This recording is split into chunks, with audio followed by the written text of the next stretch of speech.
everyone. Welcome back again to another an exciting episode of the Iconist Podcast. And today on the Iconist Podcast, the icon is AEW Wrestling. But I just can't talk wrestling by myself because, it'd be like just wrong, right? So one, you know me, I'm one of your hosts, Barry 3D Carter. The links are down below. You can find me at barry3d.com. Like usual, on my side, the man, the myth, the legend, the DJ, the one and only, my cousin, DJ Rod C. Yes. We're here. Let's do it. We're going to do it. But today we can't even do this episode alone. We had to bring in some extra guests to help out with this episode. So one, I got two great comedians for you. But first up, Chris Jarvie. Thank you very much, Chris. Thank you. This is fun. I finally get to do a podcast about something I know. And we thank you for being on. And Chris, met him on the comedy circuit, and Chris is funny as hell and hardcore into AEW and all other types of wrestling. But last but not least, another good friend of mine, met him on the comedy circuit, did some shows with him, and we can chat to the moon comes up and the sun come up, whatever. My man, Paul Goneau. What's going on, everybody? Glad to be here. Thank you for having me. My pleasure. Paul, did I pronounce your last name right? I always feel like I'm mispronouncing it. Say it again. Goneau? Goneau. All right, Yeah. That's on me. We all know this podcast. I'm bad with names. Man. Paul Goneau. It's not like you grew up in Montreal or anything. Ben Lola. That's what I'm saying. Franchement. You think I should get a little bit more. So, yeah. I need my poutine. I need my poutine to re-energize. Are they really that much better in Montreal, though? Let's be honest. Yes. Yes. Yeah. I've had Montreal and I've had here. And the cheese and the gravy. Yes. It's the cheese and the gravy. Yeah, the cheese itself. But, that's a whole other podcast. We'll set that up for next week. We'll talk about curds and ways like crazy. Make me homesick. That and potholes. So we're going to get into it. So I said, we're talking AEW wrestling. We all like to watch it. We all enjoy it. And then we're just going to throw it out there and talk about some people. So here's my 2-second synopsis on AEW. Loved it from day one, jumped on board, been with it. They had their ups and downs. And one of the guys who really stood out, and he seemed to come from left field, and some of them grew on me and I didn't know. And I'll start off, the man who's right now the hot topic, MJF, Maxwell Jacob Freeman. To me, he's like reincarnation of Roddy Piper. Right? And because of the fact that he doesn't break kayfabe. He stays in it on screen, off screen. He's really old school mentality of how far he's willing to go with keeping this character going and his persona. And it's almost blurred lines of you don't know if it's true or not. A lot of the stuff he's doing, or if it's work or so forth. So let me start off with you, Chris. What do you think of MJF there?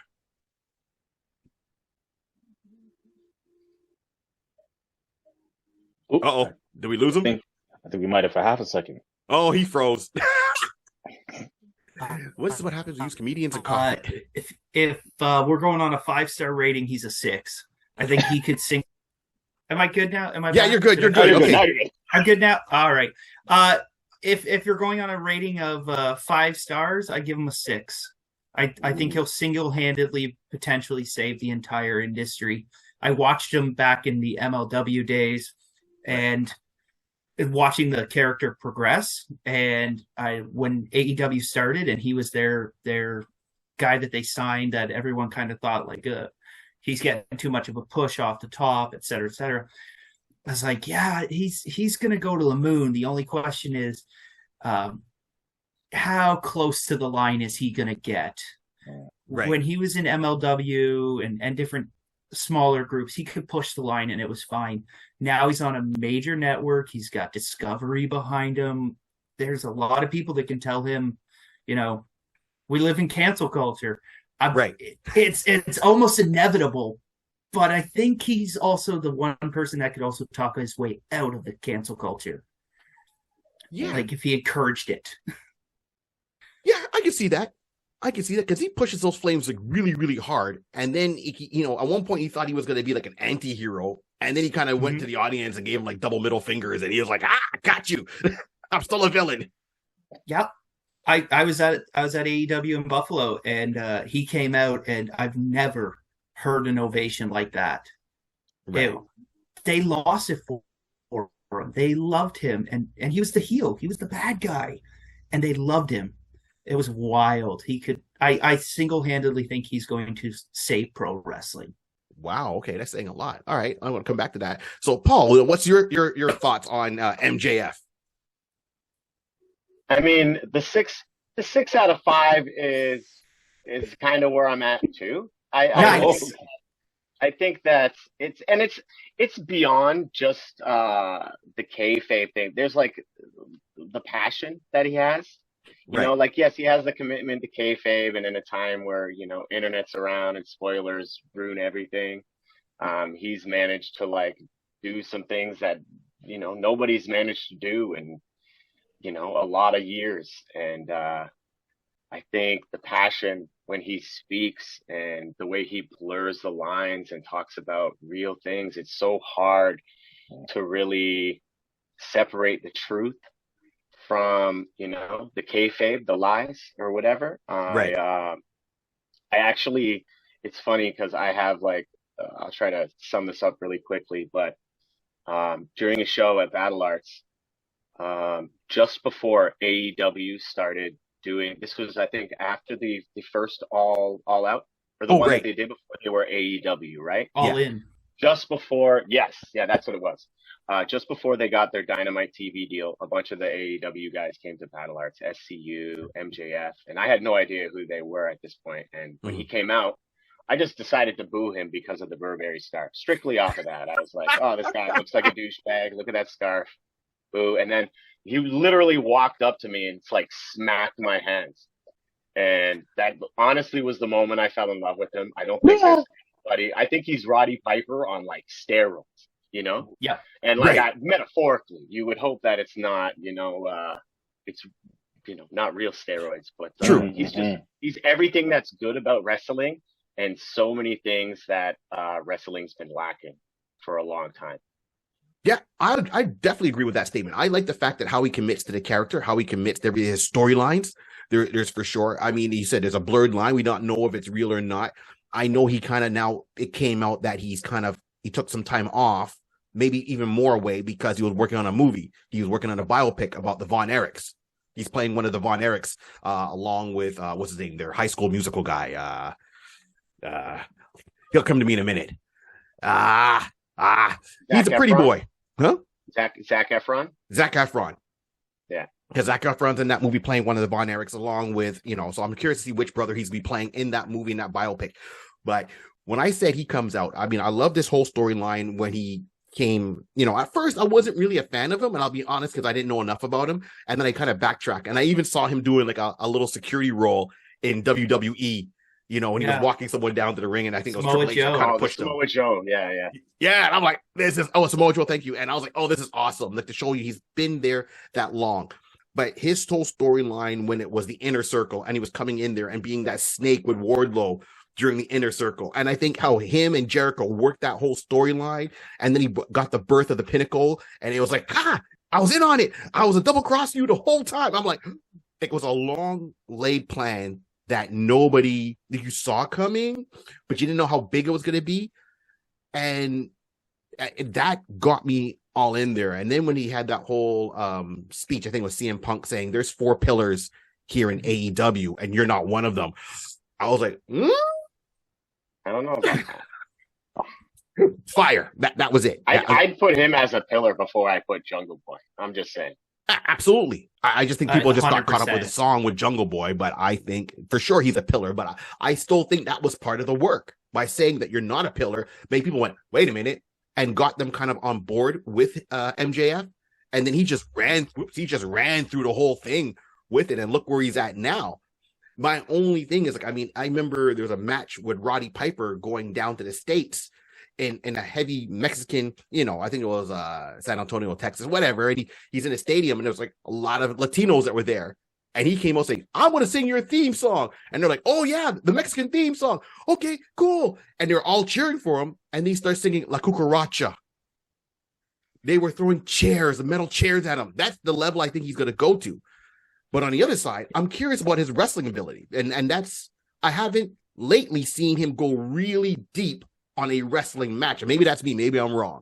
He's had some good matches, but he's also being really smart. He's not having a match every week. No. His matches are good. Yeah. They're not, you know, they're not going to be your hardcore brawls. They're not going to be like an FTR match, but you're not going to be disappointed. See, I think he is kind of a technical. You think he's wrestler. at FTR level? I think he's younger. He doesn't have the experience, and the experience does a lot. Mm-hmm. But like, I think like, you know, his style is kind of like, you know, parallel to FTR. I just think, you know, the experience helps a lot. Yeah. Where he is now and where he'll be in like 5 years. Oh, right. If he he's just at this doesn't level wrestle now. I'm sorry, go ahead. No, I was just saying, if he's at that level right now and he's 22, right? Yeah. When he's 27, holy cow! Like he's gonna be a Hall of Famer for sure. There's no question about that. You know, regardless of where he's gonna be at. Yeah. I just, when I said like earlier matches, I thought he got a little bit more aggressive. These ones, I find him a little bit more tentative, so to speak. And I said, it's not a knock. I know he's got a movie coming out, so let's be real. He's got a movie coming out. He's got to protect his body. And he's looking for the long term. He's not going to be hobbling, you know, in 10 years on a cane saying, I can't walk like some of the wrestlers now, you know, and he doesn't need to get color every single time. And I appreciate that, right? Go out there and wrestle a good match. He sells it. I just look forward to a good, like a hardcore, like down and out brawl. That's what I want to see. He's got to at least do one. More. Huh? I just want to see him wrestle more. I don't want him to get along the lines of like, you know, like Brock Lesnar, or just like the dudes that just wrestle like 3-4 times a year. Yeah. You know, because I do think he is good, but if you don't see that a lot, you're just gonna think he's a talker, you know? Exactly. And classic heel move though. He knows that the smart fans hate those guys. People hate Lesnar. They hate the fact that Roman's done 3 matches in a year. So if they hate that, that's what he'll do. And it makes it's such a heel move to even the smallest level. Like it's so smart. Yeah, it's smart on him. You know, okay, I'll take that. So now I'm gonna go on another one, and there's another team once again that I've grown to love and really get behind is the tag team, the Acclaimed. Like the FTR came in, and I was like, okay. When they came in, they came in at first, and I was like, I'm not sure about them. I want to know more about them. And then the Acclaimed, and they were kind of coming up. And then, like, FTR's just, I'm like, okay, now I get why FTR is so damn good and so damn popular, and the heat they bring over to AEW. But then the Acclaim, for young guys, once again, just shot right up. And they could have had, like, some odds against them, you know? What I say, I'm not calling out sexuality to a certain degree, but one of them is just openly says, hey, I'm openly gay. And everyone's like, yeah, whatever. Can you wrestle though? And that's what I like. And to me, they're the New Age Outlaws, which is my favorite tag team out of everybody, no matter what. You know, Road Dogg and Mr. Ass. New Age Outlaws 2.0. That's the way I see it. What's your thoughts? They grew a lot on me. Actually, it's funny. Both the teams that you mentioned have grown on me significantly in the last year. And it was rough with the Acclaim because, like, I think initially what I didn't like about them was the gimmick. Right. And that the raps I didn't think were great. And they were like, there was like one good rap out of every like 5 to 10 shows. And now they're pretty on point every time you see them. They have, you know, their catchphrase. They brought Billy Gunn in, who's still, I mean, in all honesty, he's still got it, man. Like, he can still do the in-ring work. I don't know why he doesn't. Maybe there's, like, you know, lingering injuries. I might be a little ignorant, but he's in his late like 50s. One of my favorite. Yeah, he is, dude, but he's still, like, in really good shape, and he's still, like, I don't know. Yeah, I follow Billy Gunn on his Instagram, and I see when he goes to the gym, and holy crap, like, he's way more ripped and in shape now than he was in his prime in his WWE days with the New Age Outlaws, right? Sorry, Chris. So what do you think about the Acclaimed? I don't want to mark out here, but I've been a fan since the first day they came out. I thought they're not... At the beginning, they weren't as good in ring. Their actual matches didn't live up to the hype they were putting out when they made their entrances. I agree the raps at the beginning were not the best, but neither were Cena's when Cena started. And where they're now, they can do no wrong. They could improve in the ring still a little bit. You know, they really do remind me a lot of the New Age Outlaws, but at the same point, watch 2 New Age Outlaw matches back to back. They always had the exact same match. It's true. It's the same match all the time. And the Acclaimed kind of do that. They're kind of doing that now. They're having the same matches just with different guys. Right. But the second that theme song hits, I'll put it this way. The Acclaimed are the only time that the second the theme song hits, my fiance runs into the room to see what is going to happen. She doesn't care about anything else on the show. They're fun, you know? At the end of the day, they're fun to watch, regardless of what they're doing. Yeah, Absolutely. and you don't have to be a wrestling fan to at least find them enjoyable. Like their raps are blowing up on TikTok and Instagram, and it's people who have never watched a match, probably didn't watch one of their matches. But those entrances, they're 5 stars.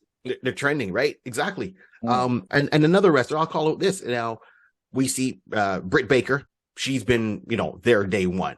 And I have to say, like, I would say when they called her out as, when CM Punk said she was one of the pillars, the 4 pillars, I would agree with that because her mic work has gotten a lot better. I know she used to lean on Tony Schiavone and have him there as security blanket. And I'm not making this up. She even said that herself on an AEW podcast, right? When she was on, she's like, I always want Tony there, because I get nervous. So hey, you own up to it. You're fine with it, but she's grown. And then she did that one match where she got color and it was blood. Was it the lights out match? Yes. It was the lights out one? Yeah, that was a great match. That, when you got Mankind, you got Mick Foley going, yeah, that was a hardcore match. And he's putting it up on her Twitter. You know what I mean? That says a lot, like when you got eyes looking at you. Here's the way I would put that match. More fans remember that match for being the hardcore crazy moment. And we're talking about a company that maybe a year earlier had the barbed wire bed. Yes. And nobody talks about that. Mox and Kenny, they went through a barbed wire bed off the top of the stage. Nobody talks about that. They talk about Britt Baker. That's how good that match was. I think it was good. And to me, it was good, but I don't think people expected, Britt to go there. Exactly. She's got the pretty face. You're not going to think she's going to go and get color the way she got color. She had blood pooling down like it was the movie Christine. Like, come on, man. I think that's, I would agree. I think that's what it was. It's expectations. Like people are used to seeing the guys put each other through tables and, hit them with bats and whatever it is. But like ladies, and I really love that about AEW, I think, or even just women's wrestling in general right now. They've really gone above and beyond being just like divas. Do you know what I mean? Yes. They're like legitimate wrestlers now, and they're really like taking the risks that the male wrestlers take. And I think that match, was that with Thunder Rosa as well? That was Britt Baker and Thunder Rosa, right? It was a tag match, was it not? No, it wasn't a tag match. It was a one-on-one. I think, there was a Rampage match. It was a tag match, and it was Britt and I want to see Hayter, and it was that was a bloody match. Yeah. I can't remember who she was fighting, to tell you the truth. That's to show you how she overshadowed everything in that match. Like, I think it was a cage. I know she's done cage matches. She's really gone up there. And I mean, right now, she's kind of taking it more easy, but she's getting over the rest of the people she hangs with, and that's fine. We all know that, Sierra, Paige, it used to be Paige. She's over there right now. I don't know if she needs to be there, though, right? I've seen her get back in the ring. It's got the fanfare of people like, yeah, she's back. She's not back. She's back from her neck injury. And then I've seen her in the ring a couple of times. And I'm like, yeah, you got too much ring rust. It does nothing for me. When she debuted, it was like, cool. It was a neat debut, but like her promos haven't been great. Again, 5 years of rust. Yeah. But her promos were never that great to begin with. Like Paige in WWE never had great promos, and those were scripted. So Well, even that Paige, when she came into AEW, she made that one speech, and it's almost like she ran out of steam. You, as comedians, you understand. You get up there and you start going, and you realize your jokes aren't landing, and then you start getting nervous, and it's like, and you don't know what to do, and you almost look like you're running from the mic. And I think that's, to me, how it came across. I was like, yeah, she's back. She got the big pop, and then she opened her mouth, and it was like, oh. And to be fair, Britt's had those moments too. Britt's had those, but I'm just happy they've stopped doing post-match interviews with wrestlers who just have a 20-minute match, and then they shove a mic in their mouth and here say of what to say or how to say, and yeah. Right. So, okay. So now I'm going to get around to other people. So, just this week alone, I mean, past Wednesday, you guys have you watched AEW past Wednesday, right? Yes. I haven't. Oh, you haven't? I'm behind. It was so a good busy. Episode. I'm moving. I've been packing and stuff. Oh, snap. Okay. I'm a spinner. It's going to be a little bit of a spoiler for you, Paul. It's going to be a little bit of a spoiler for you. Chris Jericho, right? What are your feelings on Chris Jericho first overall before I kind of do this little spoiler here for you, Paul? He's top 5 wrestlers of all time, greatest wrestlers of all time. I think that he knows his place right now in wrestling, and he's doing a good job. Similar to Billy Gunn, probably why he's not wrestling right now is because like he's just trying to focus on training, and he's really, I think Jericho has done a great job in putting people over. Orange Cassidy, they're just, I mean, countless names. Right. He's doing the business well. Okay, and your thoughts on Chris Jericho, Chris? I have a Chris Jericho tattoo. I am all in. I think that kind of tells you where he's ranked. I am all in. I think he's the GOAT. What you're about to spoil for Paul that happened this week, I think proves he's the GOAT. Like he literally just raised Ramon 1, 2, 3 to the kid, like 100%. He went out there doing a match. Now, for the past, and Rod, just give you a couple of ideas. Chris Jericho, he's a little bit older, right? He's been around like forever. And for the longest time, for the past good few weeks, he's had the Ring of Honor heavyweight title belt. And every week he's been wrestling full-out matches defending this belt. Like week after, and he doesn't have to. He's in a position where he doesn't have to, but he did it. And then just this Wednesday, past Wednesday, well, I say past Wednesday, we're now, we're recording this on December 19th. So, the past Wednesday, he turned around and was wrestling a jobber, so to speak. And the jobber won. He put this guy over. Who was it? Exactly. Yeah. No idea. No idea who this guy. But this guy came in. They said, okay, here he is. Started the match, and you think it's gonna be a normal, Chris Jericho, and he even hypes it up at the beginning, saying, "Yeah, you know what? I finally lost the Ring of Honor belt, to Claudio. I'm pissed off. I just want to have a match. I would abuse a jobber. I don't care who it is, whoever's gonna be on the other side of it. I feel sorry for them." So you're like, okay, he's gonna go in there and just beat someone up, and I expected him to grab the mic, turn around, and start talking about who he wants to, like a big name he was gonna, tackle next, kind of thing, right? Yeah. No, he got in there. And it was a back and forth match. It started off the typical way. And then when Chris had him pinned, the guy picked up his shoulder. And you're like, on the 2 count. And then it started going back and forth to the point where it was a full out long match, maybe about 10 minutes or so, if not even longer. Mm-hmm. Maybe like about 15-minute match. And then Chris Jericho lost. Like this jobber got the 3 count on him, not cheating. A legitimate 3 count, no legs on the rope and pinning him down when the ref's not looking, a legitimate 3 count, and then ran out the ring, and everyone just lost it because no one would think that Chris Jericho, a wrestler of his caliber, would let someone who nobody knows win a match. Mind blown. I gotta check it out. I want to know who it is. Oh, the kid has like a horrible name. It's like Chevy Corvette or something. It's a horrible name. I remember reading it and I was like, ooh, you're gonna have to change that to like it'd be like it's if probably no go ahead I was just say it'd be like if Stone Cold only went by Stone Cold. If like when he was introduced they're like, this is Stone Cold. It's a horrible name that there's but kids about to go to the moon. we'll see what happens. Yeah. Yeah, I imagine it's like a smaller piece of a bigger puzzle. I don't think there's anyone wrestling like Jericho has longevity and storytelling ability like nobody else in the business. And like long-term storytelling too, like stuff that unfolds after like like year, 2 years, like things like that. So there's always like there's a reason that this happened, Oh yeah, sure. there's a reason. But for me as a fan, I have no idea what this reason is. If it would have been like Sammy Guevara or someone else, or a name you knew, or someone coming from another promotion, you're like, okay, I can see this, right? But out of nowhere, it's like everyone's like, who the hell was this guy? He's like, I freaking what? Yeah. Yeah, it's just some kid from the factory. Like, okay. Yeah. We can touch base on this another time. I'm curious to see what it will be this Wednesday coming up for the storyline, to tell you the truth, because I have no idea. I hope they don't waste it. That's my only fear. Tony Khan can waste some stuff that but Jericho needs a losing streak. That would make be him amazing. Lose like 10 matches in a row, and have him get stressed out. I don't know.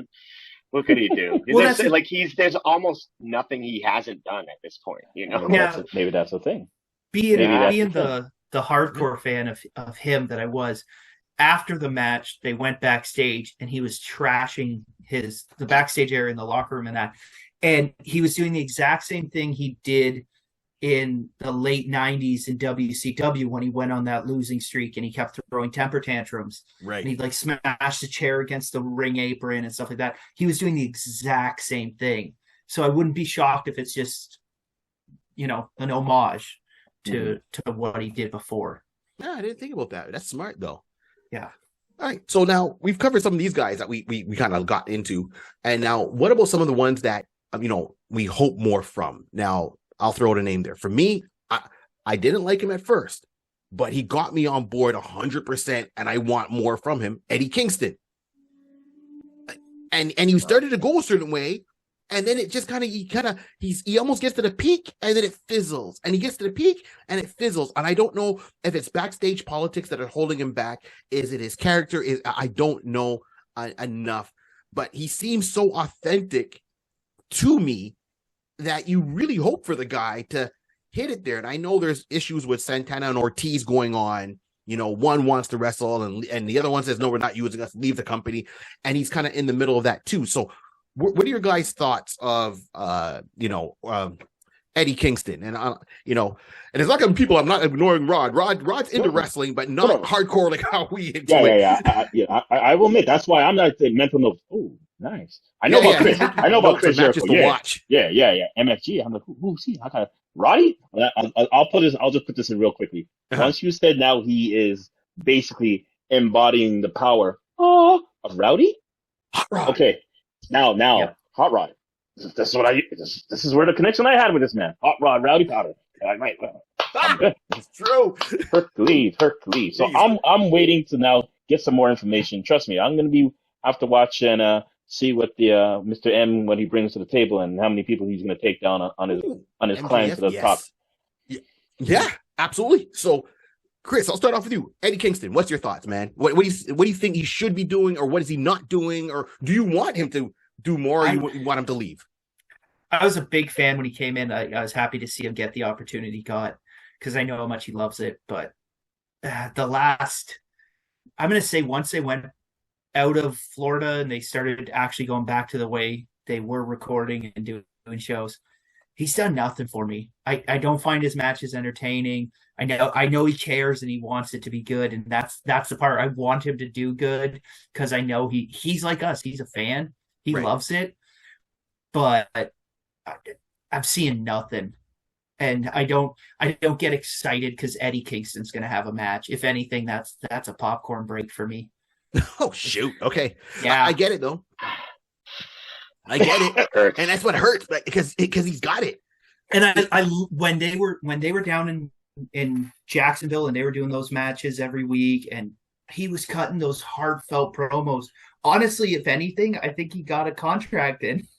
Like, he doesn't have the hard life he did, and it's not the same. It's true, because I remember there was a clip there. A guy, like, he was really down and out, and a guy bought, I guess, like some of his wrestling gear, and the guy met up with him. Khan. Pardon me? It was Tony Khan. Tony Khan bought a bunch of his boots. Right, but it was one guy on the street that had like one of his pants, and it was even a video, and the guy found Eddie Kingston, and he's like, "Hey man, when you're going through tough times, I bought your pants or your boots, whatever case it be," and he goes, "I've had them for years. Here you go." And Eddie's like, "Hey man, how much you want from me?" He goes, "No, I don't want no money. I'm just happy to meet you face to face." And this was not even a stadium. This was on the street. He goes, "I was just happy to meet you face to face. I was glad I was able to help out. Here's your gear back. By all rights, you should have it." And gave it back to him. Even though he paid to get it, he gave it back to Eddie free of charge.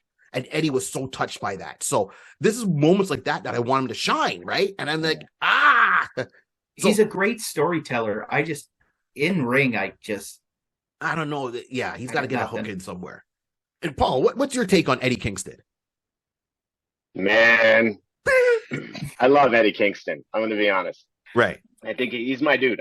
First of all, one of the best entrance musics right now. Like, shit gets me hyped. Oh, I'm sorry. Shoot, it's all good, man.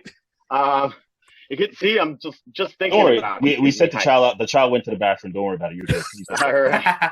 But yeah, I don't really know why he hasn't been given a push. I think a lot of the times in these situations, it's like it's almost like who's willing to fight more for a spot, especially when you have, a finite amount of like TV time. And I just think that like he may be his happiness, like kind of like what Chris was, getting to, like might be, his downfall, because it might not be pushing. He might be just been in a nice place and it might not be pushing himself. But I think he has like grit and like passion that almost, and I mean, the promos, this guy, he's got to be in the conversation for like best promos of all time. Like I've seen him cut promos on like a cookie. Like people just hand him stuff on like, being the elite show on YouTube. They'll just like hand him things and be like, "Yo, Eddie, cut a promo on this." He's kind of he's just really good on his toes. I think that he's got a good fundamental skill set, but maybe he hasn't been paired with the right people, and that might be backstage drama. I know the Sammy Guevara thing. Who knows? Right. But I think if he was given the opportunity, he would rise to the occasion for sure. Okay. So on that, and keep that, I'm going to stay with you there for half a second, Paul. If you were booking a match, okay, and you said, "I want to make a storytelling scenario with Eddie Kingston," who would be the person you want Eddie Kingston to go with on the current roster right now? Who would you think that would give Eddie Kingston a good run for his money and that he can build a story with right now? MJF. I think, and like, I don't necessarily think that, I think it could be they're very similar, right? Except like Eddie's more over. Well, that's arguable, yeah, right. But right now, I would say Eddie's a face and MJF's still a heel. Right. They both have insanely good mic skills, and I think, somewhere down the road for Eddie to take. Man, I really do like Eddie. I don't think he's technically the best, but it's like, I can't remember who we were talking about, the Acclaimed, and we were saying he's fun. Like there's something, just no matter what Eddie's doing, I'm engaged, And I think that's really important. And, all right. And the same thing, I would, put him against MJF for sure. MJF. All right. And what about you, Chris? If you had to put Eddie in a match, who? Samoa Joe. Because it would be both of them have such a hard hitting. That match would be put the kids to bed graphic. It would be so harsh. And I don't think there's anybody in the company, if I'm giving props to Eddie, he can get sympathy out of people. And if you have a guy like Samoa Joe trying to, murder him in the ring, I think that's going to be right. That's exactly it. And not only that, but not one punch is being pulled. Like, there should be an ambulance waiting at the end of that.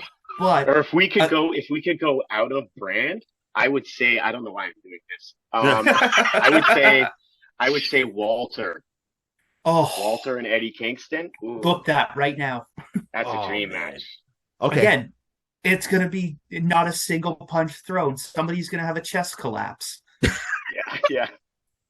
Yeah. You see, Rod, they got a term they call wrestling stiff, meaning that they hit you like hard. They don't pull their punches or hit, right? So these are two guys that wrestle stiff. Like when they hit you, they hit you. They hit through you. They hit through you. Like when boxing, you see through you, right? the guy in the back row going, oh, because the guy gives him a chop, a chest chop kind of thing, and you hear that slap all the way in the back.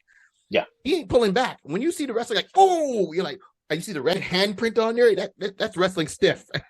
Yeah. And some of them like say, hit me again. Oh man. Okay. So I know we're getting close to time, but I'll throw out a couple of names here. So one, and I just want to think, from your guys' opinion, hit or miss, and I'll have my opinions on this one.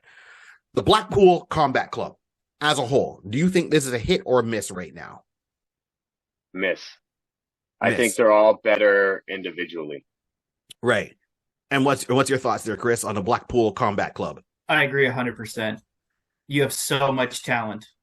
And right. I think this faction was formed. I was excited for it, but it's not really, it started off, but it's not really going anywhere. Yeah, and Regal's gone now, right? Yes. So. Yeah. But even at the end, before Regal left, it's like, I wanted a more engaged storyline. Like, for example, one of my favorite stables in AEW was the Inner Circle, right? The Jericho Appreciation Society is cool, but the Inner Circle to me, when they were heels and baby faces, I enjoyed them. I thought that was a hit. And then when the Pinnacle started, I thought it was a hit, but they didn't do anything, once again, with the Pinnacle, in my opinion. But they still mention them in odd conversations. I would love it if Sean Spears came back to help MJF. I would love that. Any opportunity to get Sean Spears on TV, I am all for. Right. Yeah. Yeah, he's great. The chairman, and he was off for a while, and he made his appearance here when we all went to see him here in Toronto when the AEW came down for the first time. He did show up on the matches near the end of the night, which was great. So that's my whole thing with Pinnacle. Blackpool Combat Club. Who else did I think? Ortiz and Santana and Ortiz. Are you thinking that's a hit or a miss right now in the tag team world? I'll honestly say right now, I think they're one of the best tag teams, but I guess personally they're not doing too great. I love them in Impact. Right. Back when they were in Impact in like 2015-ish, and they were the new LAX. And they were still young, but holy cow, were they good! And now they were so talented.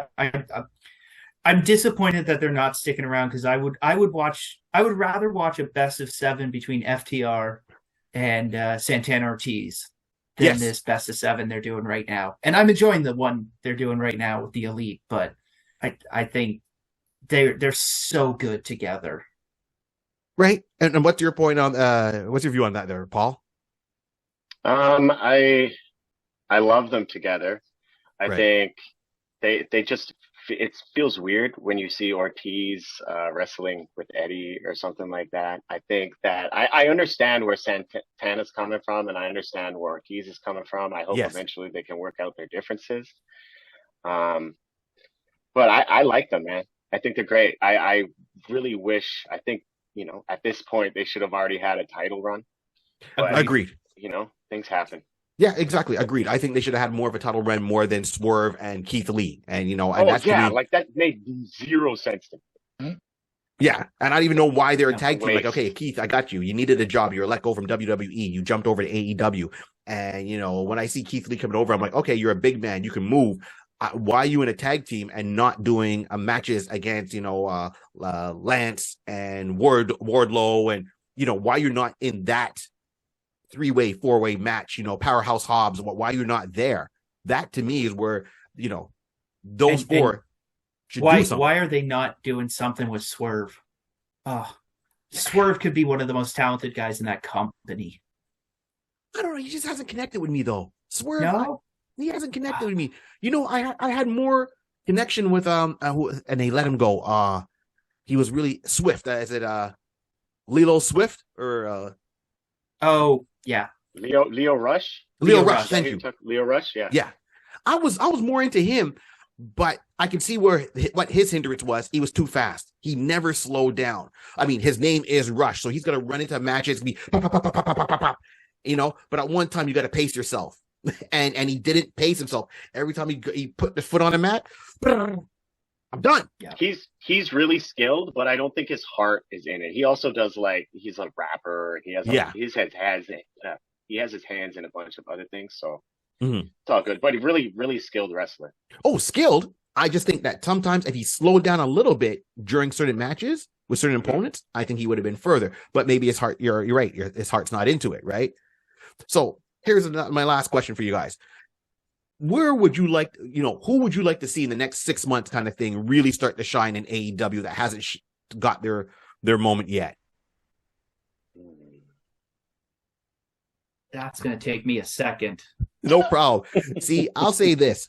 I became a fan of this guy because I didn't know about him because I wasn't watching New Japan as much. But when they, and I think that was smart. When AEW did their crossover and they brought over, was it Will Ospreay? And United good. Empire. One of the best in the world. I've never seen him before, right? To me, this was a gateway. And when I saw him, I was like, I need to follow this man on Instagram, which I did. And then I'm seeing his matches and I'm catching up on his past stuff. And I'm thinking, holy crap, why is he not signed to anything on US, North American soil? I liked it when he came over. I want him to come over more. So my hope is, even though he's not officially AEW, I would still like to see more matches in the next 6 months, year of him coming over with, United Empire and putting putting it to a fraction. Give me a fraction. I don't care who you bring back and let them go at it. Let that be a best of 7. That's something I would be interested to see. I'm not interested in seeing Kenny Omega and the Young Bucks doing best of 7. I think that's a waste. If I could book any match, I would love to see Dante Martin versus Ray Phoenix. If I could book any match in that company, it would be that. That boy gets some height. Yeah. Ray Phoenix is one of the best doing it right now. Every time I see him wrestle, he does some stuff that I have never seen before. Every time. He's so good. I would love to see Penta get a singles, world title push. Maybe not the belt, but be in good guy Penta versus bad guy MJF. You could do that all day. I would love to see that. And what would yourself, Paul? Who would you like to see next 6 months or so? Would you like to see really shine that really hasn't come up yet, or maybe they have and they need to come back? 6 months ago, I would have said MJF. Right. But now that he's at his rightful place, I'm going to go with the women's division, and I'm going to say Abaddon. I think Abaddon is can't take my eyes off her when she's in the ring. Right. And I just think with all this Jade stuff, and her being something, it's not going to be muscle to beat Jade. Do you know what I mean? Yeah. No, it doesn't make sense. And I would love to see Abaddon's been killing it. She's been really consistent and she's getting a lot better. Her character is top notch. And she's been putting in the work. She's like an AEW original. I think that instead of looking to newer people that they just signed, I think they should start paying a little more attention to the people that laid the foundation. Thank you. For AEW. So I would love to see Abaddon get some shine. Yeah, I agree with you there. I like that. That works because I find, and I'll leave this on the last note, is that I loved AEW a couple of years back, and I still do, and I watch it, right? But I think they brought in too many outside people that the originals are getting lost. I mean, even right now, we're running out of time. We got to do this another time, but I want to talk about Hangman Adam Page. I mean, once again, that's a guy that when he came out and he would Omega were tag team and then he went solo, I was like all for him 100%. Unfortunately, he got that injury with him and Moxley. I want him to go and get at it again. So that's, there's so much more to cover. I hope you guys would love to have you guys back again. Absolutely. 100%. We will definitely do this. But on that note, fellas, thank you for joining us on the Iconist Podcast. As I said, the Iconist Podcast, the icon is AEW Wrestling. That's all we're talking about. I'm your host, Barry 3D, along always with my man, my co-host, Rod C. He's still here. Right on. I'm still here, people. I'm still here. Taking notes. With my buddy, Chris Jarvie. Chris, where can people find you? Instagram, Chris Chris likes to laugh. Chris likes to laugh on Instagram. That's beautiful. I love it. Looking forward to seeing you face to face again. And of course, Paul Goneau. You got it. You got it. Where can people find you, Paul? Honestly, it's my name. Facebook, Paul Goneau. Instagram, Paul Goneau. YouTube, Paul Goneau. Check me out anywhere. Absolutely. And we can't forget Pillow Talk with Paul Goneau. Pillow Talk. Yes, definitely check that out. Check the episode I did with Barry. That was a really fun time. From wrestling to fatherhood to comedy. Love it. Thank you, everyone, for tuning in. As I always say, this whole world was started by a pencil, a piece of paper, and lots of imagination. Keep on dreaming. We're out. Hit me with the 3 count. Oh, the chance.